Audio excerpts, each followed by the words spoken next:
For the unifying conceptual and technical factors in this intelligence discipline, see Signals Intelligence. For specific collection platforms, see SIGINT Operational Platforms by nation for current collection systems, and for context, see SIGINT in modern history. For a complete hierarchical list of related articles, see the Intelligence Cycle Management Hierarchy. Multilateral SIGINT. Many organizations, national or not, are responsible for communications security as well as SIGINT. The organization makes codes and ciphers that it hopes opponents cannot break. There is a synergy between the two components. There is a saying among cryptologists that no one is qualified to create a cipher unless they have successfully cryptanalyzed a cipher of equivalent complexity. Many U.S. and allied SIGINT activities are considered sensitive compartmented intelligence, and carry the special security marking, handle through COMINT channels only, which is abbreviated as a suffix to the security classification. Secret SIGINT material would be marked. For exceptionally sensitive top-secret material, there might be an additional code word, such as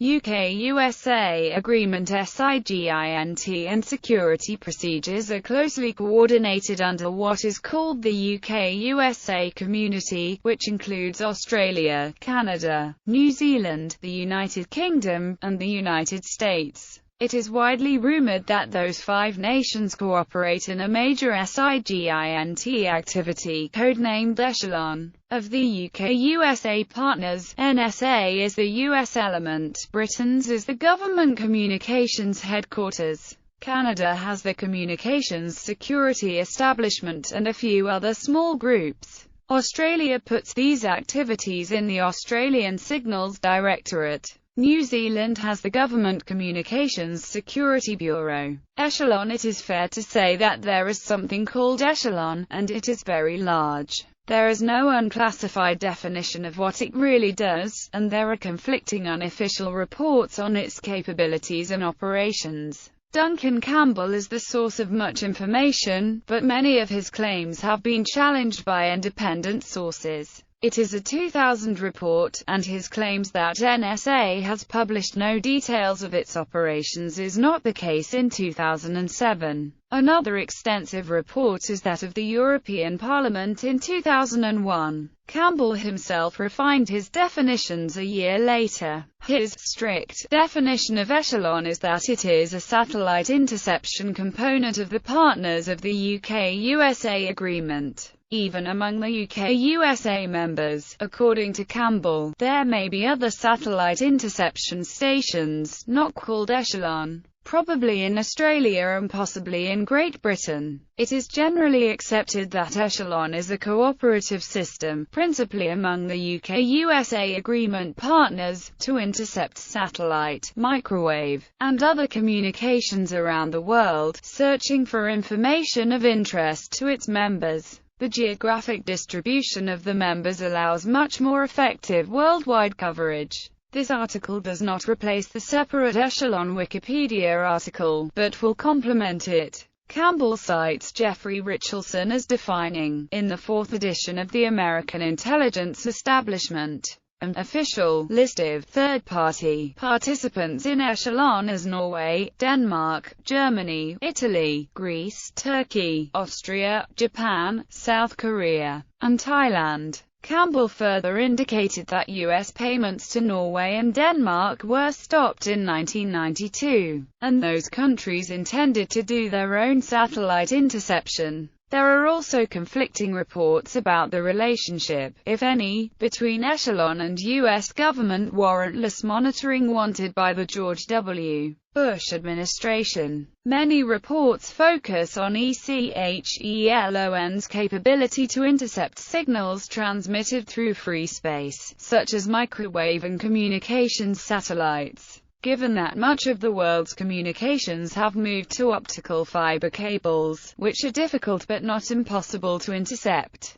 Much echelon specification is based on clues, such as noting the geographic location of various large satellite receiving antennas, then plotting the vertical and horizontal coordinates of the parabolic dish of the antenna. These can be correlated with the known positions of communications satellites to project that the antenna is intended to receive the signals of a particular satellite. Other countries may be cooperating with the UK/USA countries, including Ireland and Switzerland. There are also conflicting reports about France cooperating with Echelon, but also operating an independent capability. Confirmation of Echelon 2 internal NSA newsletters from January 2011 and July 2012, published as part of the Snowden revelations by the website The Intercept on August 3, 2015. For the first time confirmed that NSA used the code word Echelon and provided some details about the scope of the program. Echelon was part of an umbrella program codenamed Frosting, which was established by the NSA in 1966 to collect and process data from communications satellites.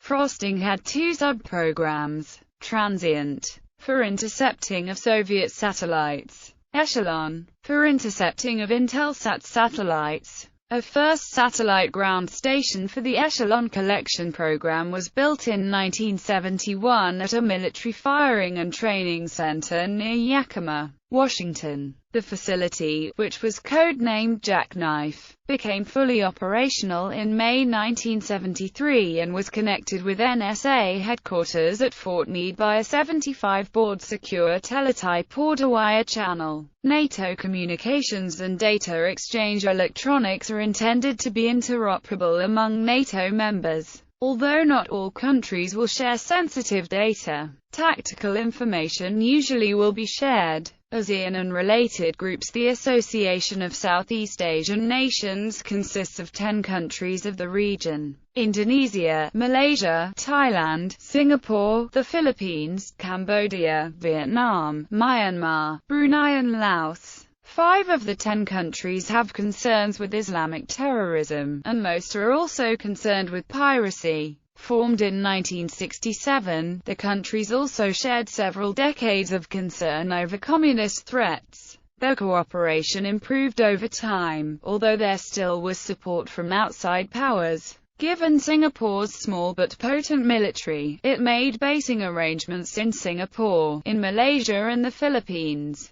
Thailand and Malaysia have a good record working together against the Communist Party of Malaysia. For some years, the ASEAN countries have held annual intelligence summits. It is unclear, however, if intelligence ties preceded or followed the development of military relationships. The author poses the challenge: do arrangements such as Echelon exist outside the relationships between great powers? Literature shows that broad relationships exist among regional powers for various reasons. In the case of ASEAN, states brought together to fight communist insurgency find that they can maximize security by cooperating in covert operations and intelligence sharing. Technology has accelerated ASEAN intelligence cooperation. For example, Malaysia and Singapore jointly monitor the South China Sea electronically. It is reasonable to assume that the less sensitive aspects of SIGINT, such as direction finding, are part of that surveillance. Other sources include the five-power defense arrangements of Australia, Great Britain, New Zealand, Singapore and Malaysia, which includes 3 members of the UK-USA alliance with strong national SIGINT organisations.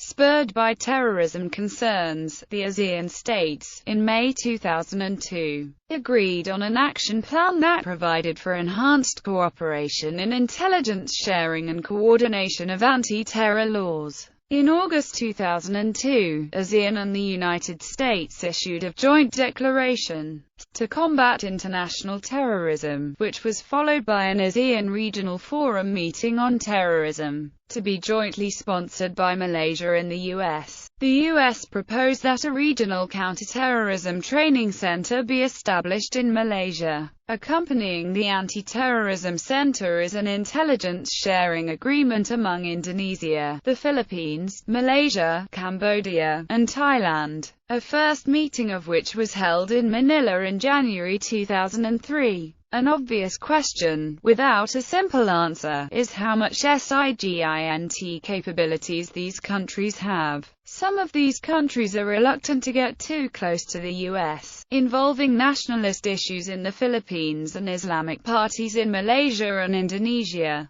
Singapore, among the regional nations, seems most comfortable in exchanging intelligence information with the U.S., especially receiving SIGINT in return for HUMINT. Singapore has established sharing between the USPACOM Joint Intelligence Center and Singapore's Joint Counterterrorism Center, and Singapore also is leading in accepting U.S. goals for maritime security, with a Strategic Goods Control Law in January 2003. That law made Singapore the first major port to meet U.S. Homeland Security rules for cargo. Singapore wants more U.S. X-ray equipment, and possibly MASINT sensors. U.S. relations to an ASEAN or other group may be more domestically acceptable, in countries suspicious of the U.S., than bilateral arrangements. There are obvious reasons for regional nations wanting U.S. intelligence support, including SIGINT.